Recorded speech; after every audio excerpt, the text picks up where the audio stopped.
कानों से भगवत चर्चा नहीं सुहाती। बस वो बात बताओ जिससे हमारी कामना की पूर्ति हो जाए। जो कहो हवन कर दे।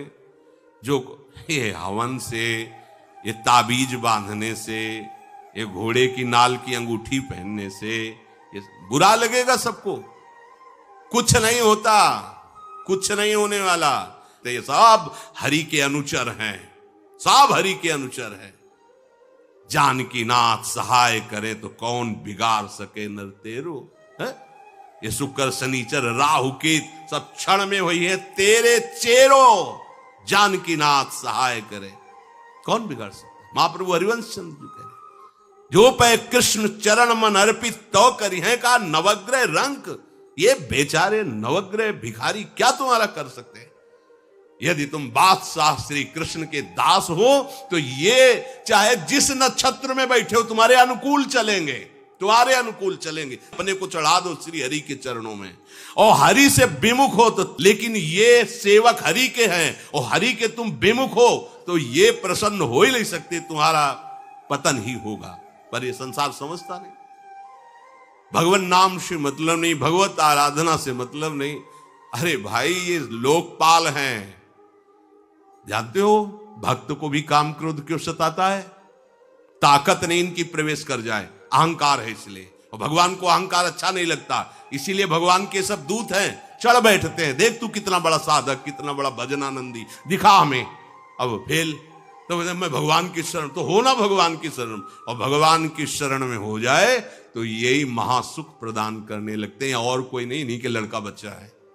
द्वारिकाधीश के पुत्र रूप में कौन प्रकट हो रहा है। भगवान कामदेव, जो प्रद्युम्न अवतार है, साक्षात कामदेव हैं। कामदेव साक्षात आ रहे हैं। हम प्रभु से विमुख हो, कोई हमारा सहयोग कर सकेगा, कोई नहीं कर सकता। और अगर करने गया तो वो भी उल्टा टंग जाएगा। ये भी बात समझ लो। भगवान देख लो, हम आपको उदाहरण बता रहे कि तो कैसे काशी नरेश, पौंड्रक, ये सब मिलकर भगवान के विरोध में हुए। भगवान ने सुदर्शन चक्र को छोड़ा, काशी नरेश पौंड्रक सबका उद्धार किया। और काशी नरेश का पुत्र था सुदक्षिण, उसने विचार किया कि ये तो बहुत बड़े अपमान की बात है।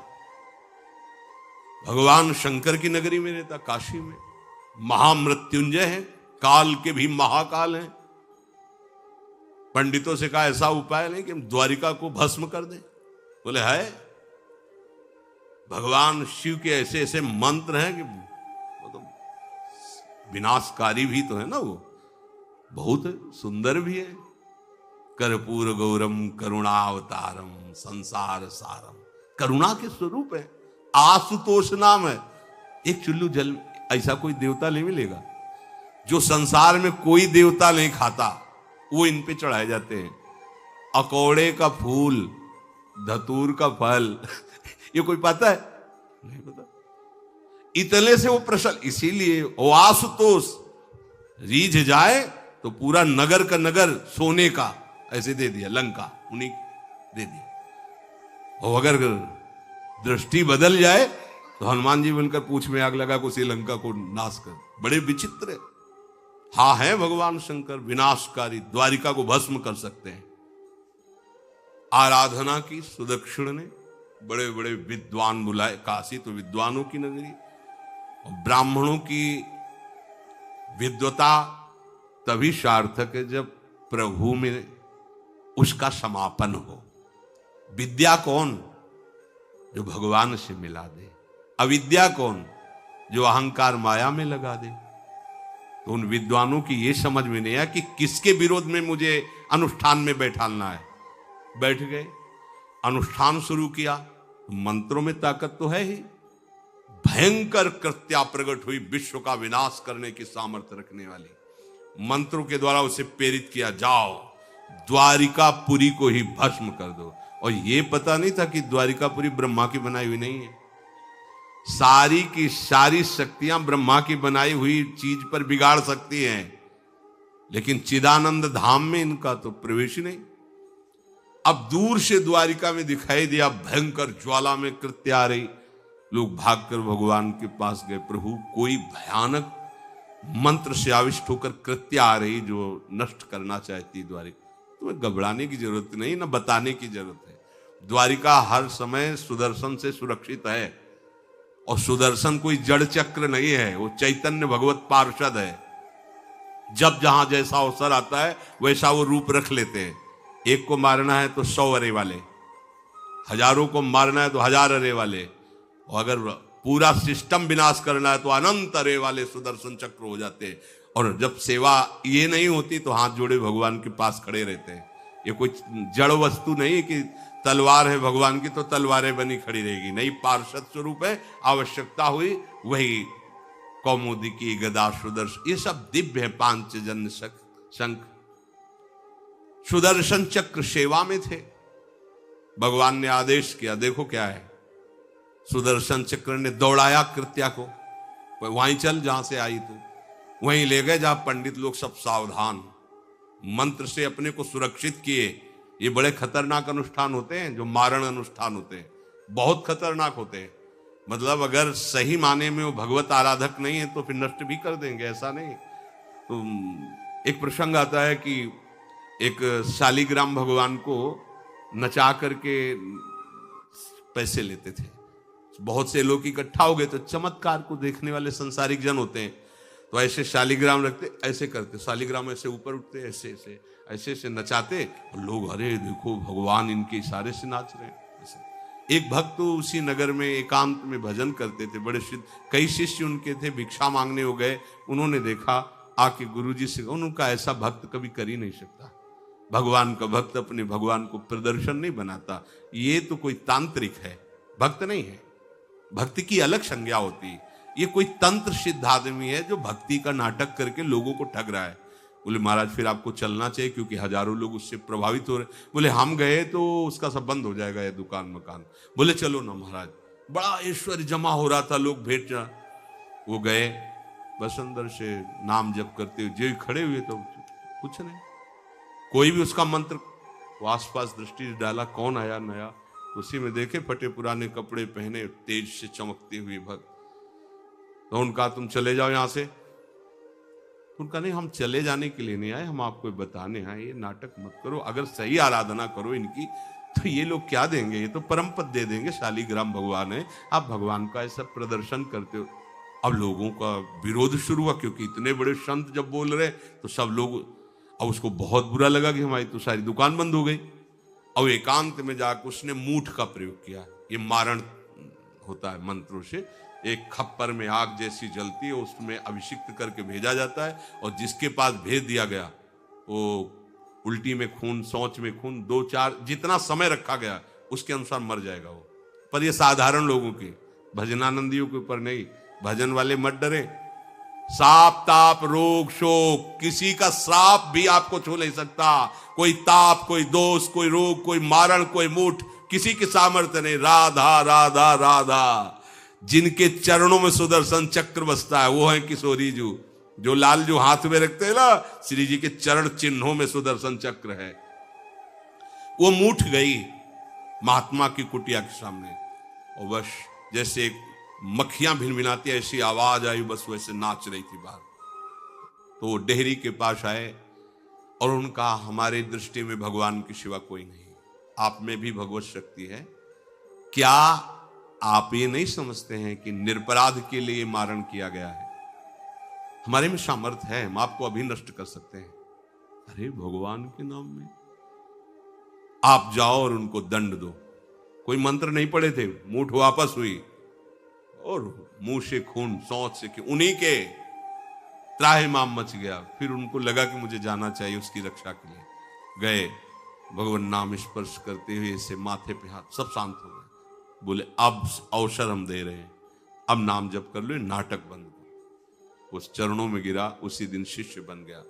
तो सुदर्शन चक्र ने कृत्या को नष्ट नहीं किया, वहां द्वारिका में दौड़ाया।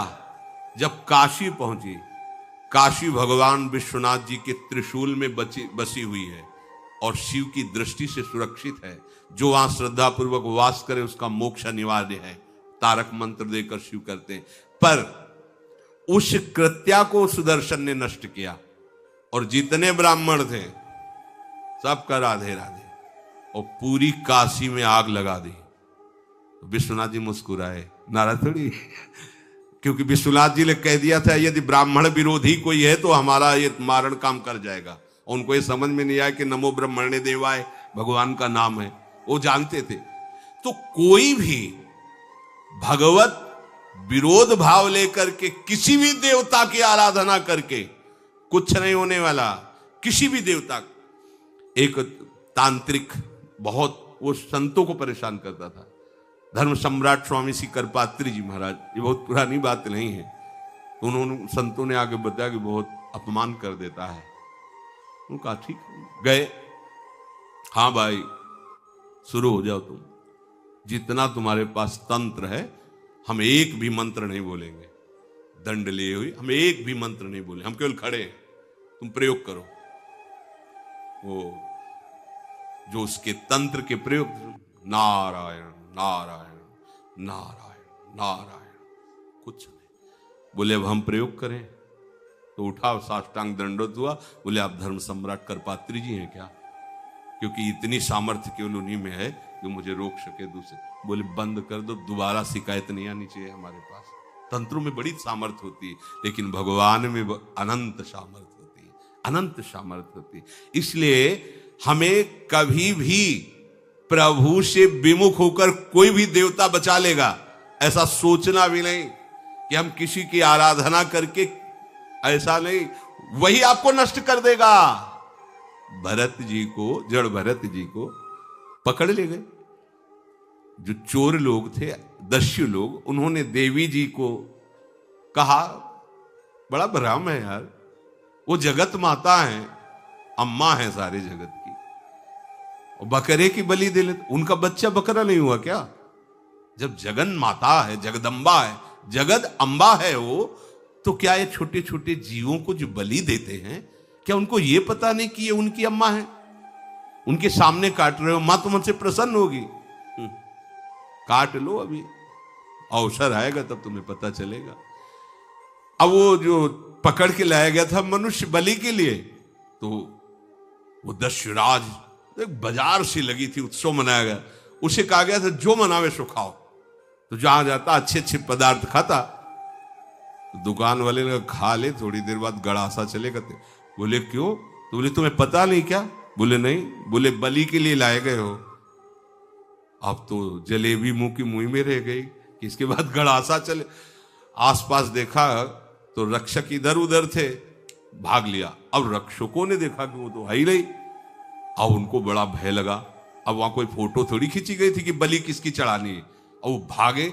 महाराज ये बैठे थे पद्मासन में, जड़ भरत जी ब्रह्माकार वृत्ति, इन्हीं को पकड़ ले गए। बढ़िया तगड़ा तंदुरुस्त है। दस्युराज ने कहा बलि जो वो लाया गया, हाँ महाराज, अष्ट देख के प्रसन्न हो गया। तेजो में हष्ट पुष्ट ब्रह्माकार वृत्ति इनकी। बोले स्नान करवाओ। सालों से स्नान नहीं हुआ तो को उपटन लगा के स्नान कराया। खीर पुआ रबड़ी रसगुल्ला सामने भोग लगाओ, दबा के खूब खीर पूरी रबड़ी पाए। अब वो तो भगवान के प्रेमी भक्त हैं, ब्रह्माकार स्वरूप है, अपने स्वरूप में स्थित है।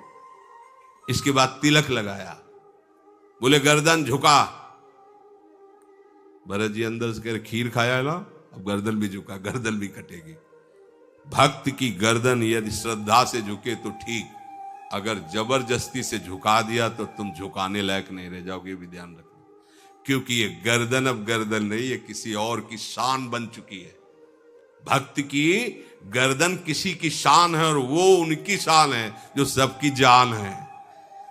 देवी जी की मूर्ति में आग लग गई, दाह शक्ति पैदा हो गई। जे ही जड़ भरत जी का शरीर ऐसे किया, फाड़ करके मूर्ति भद्रकाली प्रकट हो गई। और जो गड़ासा काटने उसी को उठाया, काट काट के उन्हें दस्युराज से लेकर समस्त सांप को काट करके खून की होली खेल दी।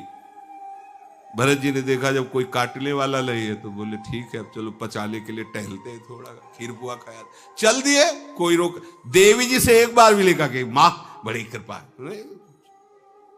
जो भगवान का भक्त है वो दूसरे की कृपा भी नहीं मना सकता है। एक बार भी मुड़कर ऐसा प्रसंग नहीं आया कि देवी जी के देखो बड़ी रक्षा कर, कुछ नहीं।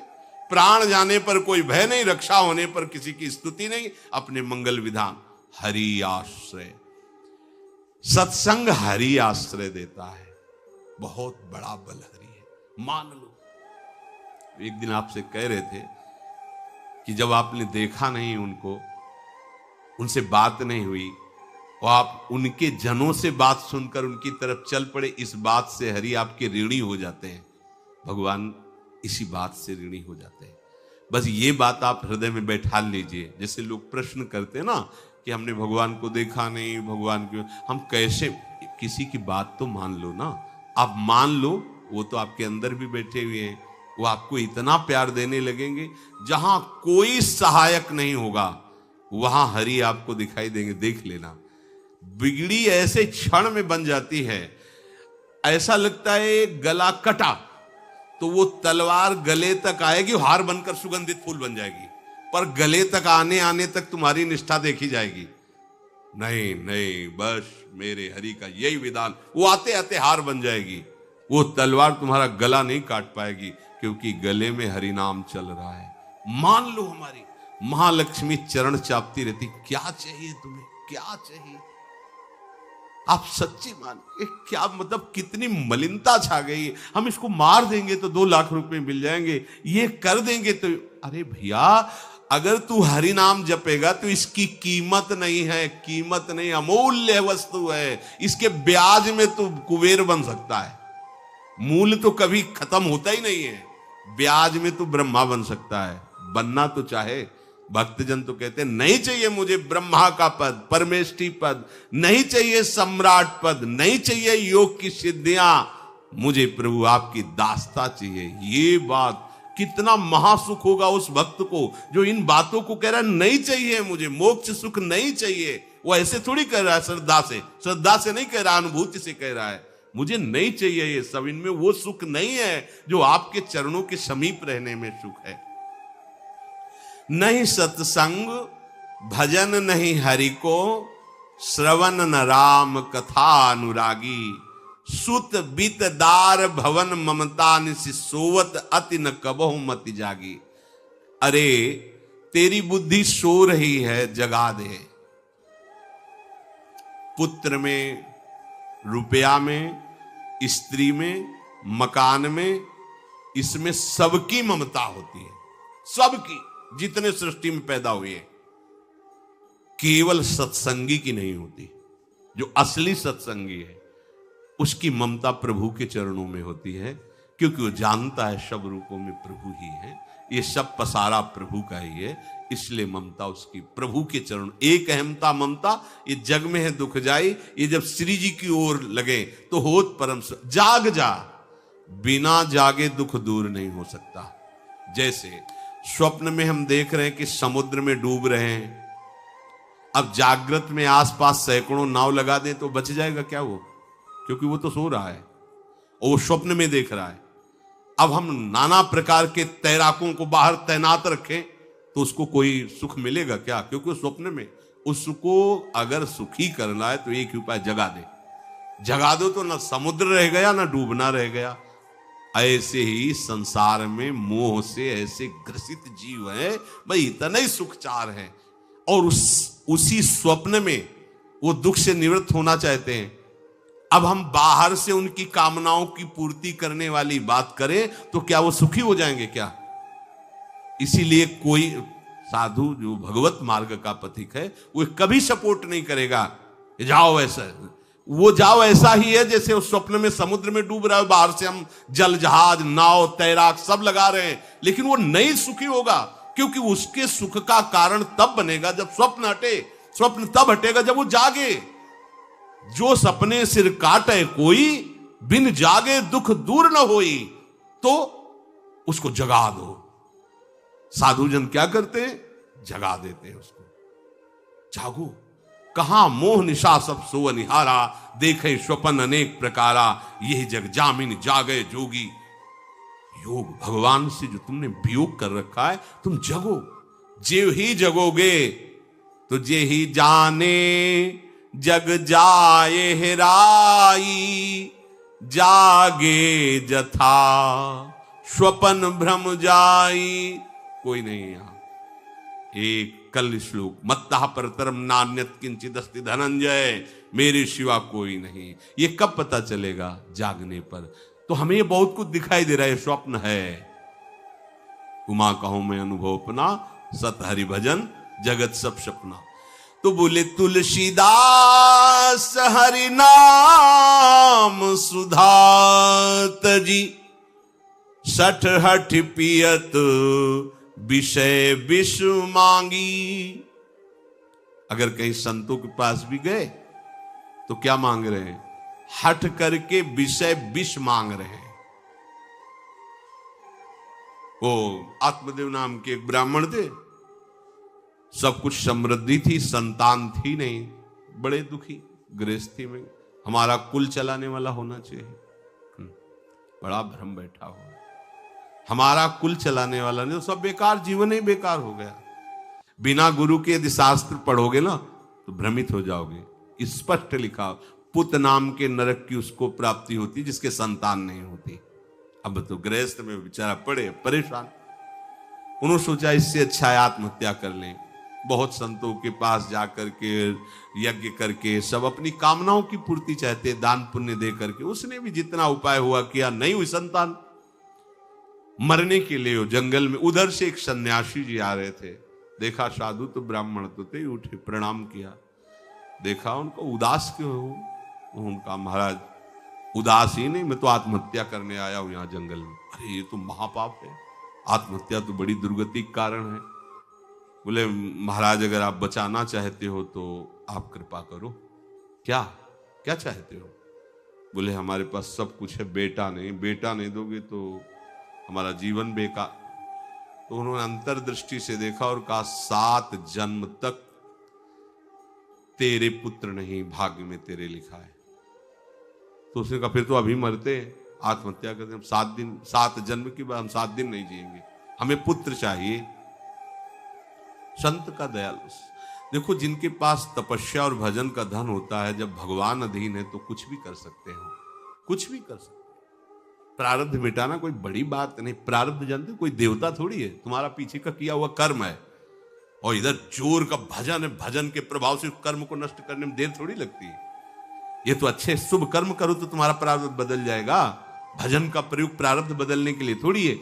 पर वो ऐसा हट किए तो उनका देखो, हट करने से लाभ नहीं मिलता है।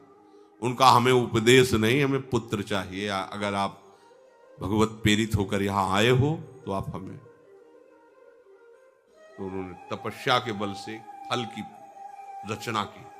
उनका जाओ अपनी पत्नी को ये फल पवा दो और इससे निश्चित पुत्र होगा। बहुत प्रसन्न, अब कामना पूर्ण थी तो देख लो, प्रभाव देखो कामना का।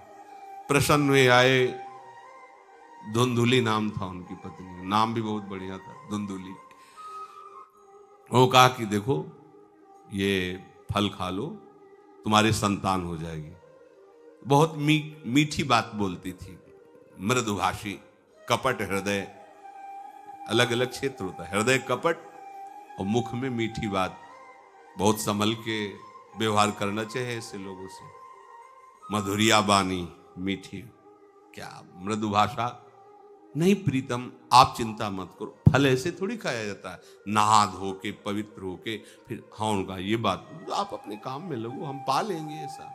अब आपको विश्वास है? बोले विश्वास तो है, इसमें क्या विश्वास, आप भी तो चाहती ना पुत्र हो। बोले हाँ। वो जो ही गए सो अपनी बहन को बुलाया और कहा सुनो, अभी तो हम 4-5 रोटी कढ़ी चावल सब पा लेते हैं, पूड़ी खीर पुआ। गर्भ रहेगा तो पेट तो उसी से भरा रहेगा, तो हमारा भोजन रुक जाएगा। हाँ ये तो बात है। जब पेट बढ़ेगा, अगर घर में आग लग गई तो फिर हम भाग नहीं पाएंगे, तो हम जल जाएंगे। ये निगेटिव सोच वाले लेते। और पंडित जी तो इसी बात में लगे हैं कि गर्भ रह जाए तो क्या करें, तुम्हारा हम खाएंगे तो है नहीं, पक्की बात, पर करें तो क्या करें। पंडित जी को कैसे समझो? तो उनका देखो एक बात है, हमारे गर्भ है, हमारे कई लड़के हो चुके हो, गरीबी है ही है हमारे यहाँ। तुम कुछ पैसा दे देना और ये नाटक करना कि मैं गर्भवती हूं, बच्चा समय होने पर हम पहुंचा देंगे, हम घोषित कर देंगे हमारा बच्चा मर गया।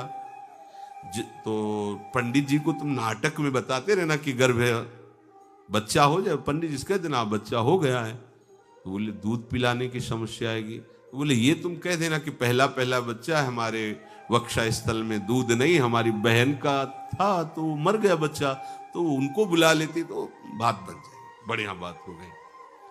परीक्षा के लिए फल गाय को खवा दो।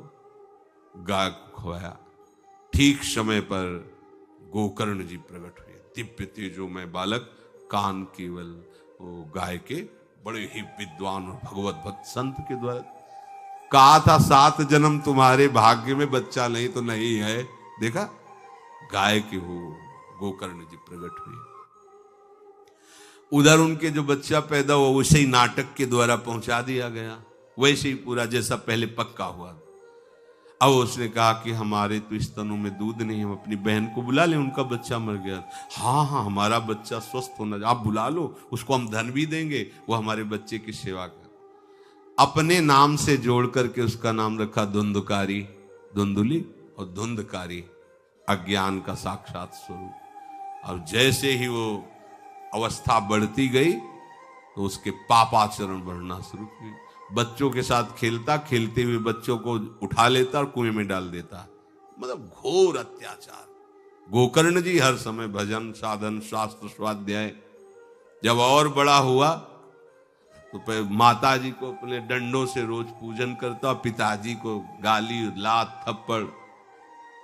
पिताजी तो रो पड़े, गोकर्ण जी से कहा कि बेटा हमारी गाय से प्रकट हुए पर भरोसा आप ही का है, बचा सकते हो। तो बोले पिताजी जाओ यहां से, भाग जाओ यहां से, एकांत जंगल में जाकर भगवान श्री हरि का भजन करो। उन्होंने 2 श्लोकों में प्रदेश किया। दूसरा श्लोक ये, धर्मम भजस्व सततम त्यज लोक धर्मान, सेवन सदा साधु पुरुषं जहि काम तृष्णाम, अन्यस्य गुण दोष चिंतन मास मुक्त्वा, सेवा कथा रसम हो नितराम पिबत्वम। हे पिताजी, अब तुम लोक धर्म का त्याग करके भागवत धर्म को स्वीकार करो, एकांत में जाकर साधु महापुरुषों के संग से उनके उपदिष्ट उपदेश के अनुसार आचरण करो, प्रभु की लीला कथा सुनो, ना कोई कामना ना कोई तृष्णा, किसी के गुण दोष का वर्णन मत करना और सदैव भगवत सेवा भावना में रहना, इसी जन्म में तुम्हें भगवत प्राप्त। वो तो उधर गए, इतनी पिटाई की उसने मां की, मां कुएं में गिरकर आत्महत्या कर ली।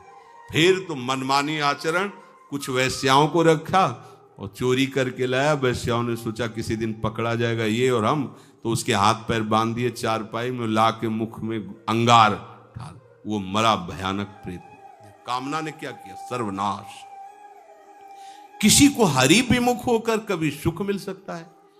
आप संतों के पास जाइए, अपनी कामना रखिए। हम ये नहीं कहते कि कामना तुम त्याग पाओगे, कामना रखिए, भगवान के पास जाइए, अपनी कामना रखिए, क्योंकि आप कामना से युक्त हैं। पर छूट इतनी दे दीजिए कि जिसमें हमारा मंगल हो वो करना। जैसे नारद जी भगवान से अपनी कामना रखते हैं कि हमारा ब्याह करवा दीजिए, और बाद में एक छूट दे देते हैं कि जेहि विधि होए नाथ हित मोरा।